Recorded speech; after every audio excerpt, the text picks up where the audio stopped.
कुछ शहरों को देखने के लिए बस आंखें काफ़ी होती है और कुछ को समझने के लिए वक्त लगता है, और दार्जिलिंग उन्हीं जगहों में से एक है जहां सुबह की शुरुआत टॉय ट्रेन की सीटी से होती है और दूर पहाड़ों के पीछे से झांकती कंचनजंगा हर रोज एक नई कहानी सुनाती है। और अगले 3 दिन तक मैं इसी कहानी को समझने निकला था।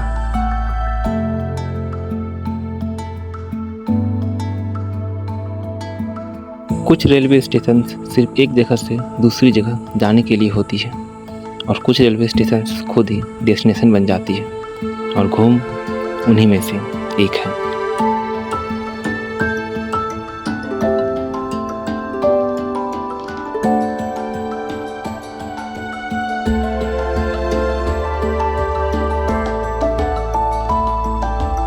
और अगर घूम की इस कहानी का सबसे ऊंचा पड़ाव है तो दार्जिलिंग स्टेशन, उसका दिल। पहाड़ों के बीच बसा ये स्टेशन सिर्फ ट्रेन को नहीं, कहानियों को भी आते जाते देखता आया है, और यहीं से शुरू होता है वो सफ़र जिसने दार्जिलिंग को दुनिया भर में एक नई पहचान दिलाई। दार्जिलिंग स्टेशन पर खड़े होकर ऐसा महसूस होता है कि आप किसी रेलवे स्टेशन पर नहीं बल्कि दार्जिलिंग की कहानी के पहले पन्ने पे खड़े हैं।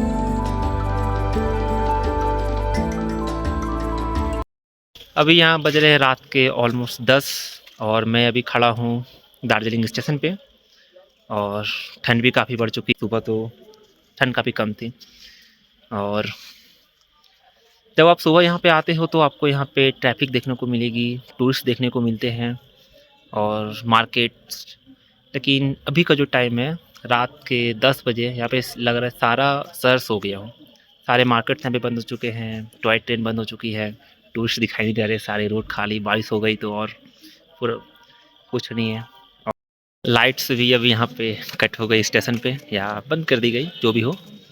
और यहाँ की सबसे खूबसूरत बात यह है कि शाम होते ही आप यहाँ के आसमान की तरफ नहीं देखते हो, आप देखते हो इन पहाड़ों की घरों की तरफ, क्योंकि ये बहुत ही ज़्यादा खूबसूरत सा व्यू देखने को मिलता है यहाँ पर से।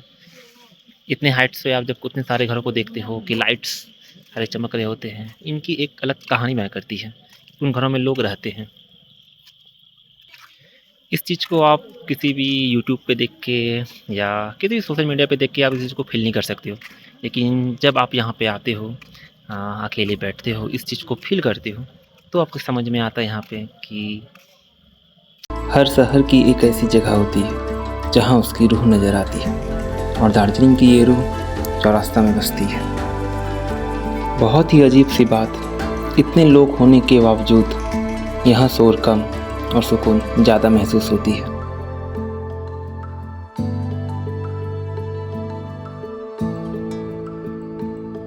लेकिन चौरास्ता से थोड़ी ही ऊपर चलने के बाद यहाँ दार्जिलिंग का एक और चेहरा नज़र आता है, महाकाल टेम्पल।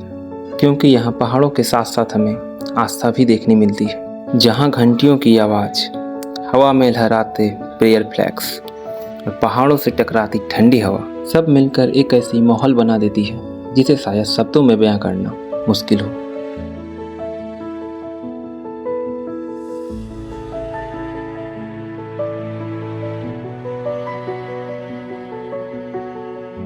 अगर दार्जिलिंग को सिर्फ एक हिल स्टेशन समझा जाए तो शायद इसके साथ नाइंसाफ़ी होगी, क्योंकि कुछ ही किलोमीटर के अंदर ये शहर अपने इतने अलग रूप दिखा देता है कि हर मोड़ पर एक नई कहानी मिलने लगती है। कहीं घूम मोनेस्ट्री के शांत प्रार्थना कक्ष में वक्त धीरे चलने लगता है, तो कहीं बतासिया लूप पर वही पुरानी टॉय ट्रेन इंजीनियरिंग का कैसा नमूना दिखाई देता है जो आज भी लोगों को हैरान कर देता है। कई पहाड़ों को काट कर बनाया गया रॉक गार्डन है, जहाँ पानी, पत्थर और हरियाली मिलकर एक अलग ही दुनिया बना देते हैं। तो अभी हम लोग आ चुके हैं सुबह रॉक गार्डन। अभी बज रहे हैं सुबह के 9 और हम लोग इतनी ऊंचाई पे हैं, यहाँ पे अभी तक एक भी कोई टूरिस्ट नहीं है, पूरा खाली है, सुनसान है। रॉक गार्डन आना तो पूरा ऊपर आ जाइए, पूरा खाली मिलेगा। काफ़ी अच्छा है, आराम से फोटो शूट वीडियो क्रिएट करना है, आराम से आइए, अच्छा व्यू पॉइंट है।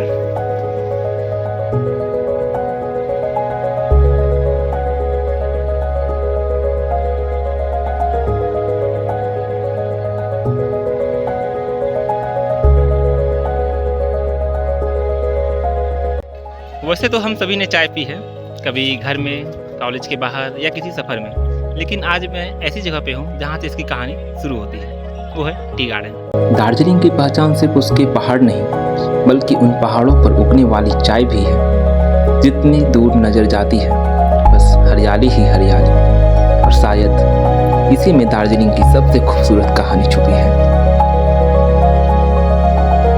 दार्जिलिंग से कुछ किलोमीटर दूर एक ऐसी जगह भी है जहाँ पहुंचकर ऐसा लगता है कि सारी चीजें रुक सी गई है, और वो जगह है लेप्चा जगत।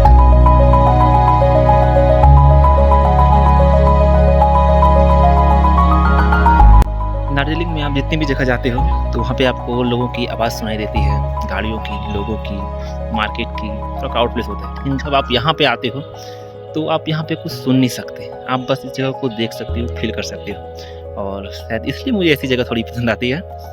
एंड यहाँ पे आपको करने के लिए ज़्यादा कुछ खास मिलेगा नहीं, यहाँ पे आप बस ऐसे खाली बैठ सकते हो, घूम सकते हो और इस जगह को फील कर सकते हो। क्योंकि जब आप इस जगह को देखोगे, ये बहुत ही ज़्यादा अलग दिखाई देती है बाकी जगहों से। बादलों और पाइन के घने जंगलों के बीच छुपा लेप्चा जगत दार्जिलिंग का वह हिस्सा है जहाँ शोर नहीं, सिर्फ सुकून सुनाई देता है। तो अब समय हो चुका था दार्जिलिंग को अलविदा कहने की, और दार्जिलिंग से मैं सिर्फ फोटोज और वीडियोस लेकर नहीं जा रहा, बल्कि कुछ नए चेहरे, कुछ छोटी बातें और कुछ यादें भी साथ लेकर जा रहा हूँ। शायद इसीलिए किसी जगह को यादगार उसके पहाड़ या उसके नज़ारे नहीं बनाते, बल्कि वहाँ मिले लोग बनाते हैं। और दार्जिलिंग मेरे लिए सिर्फ एक डेस्टिनेशन नहीं था, ये उन शहरों में से एक बन गया जिसे मैं बहुत वक्त तक याद रखूँगा।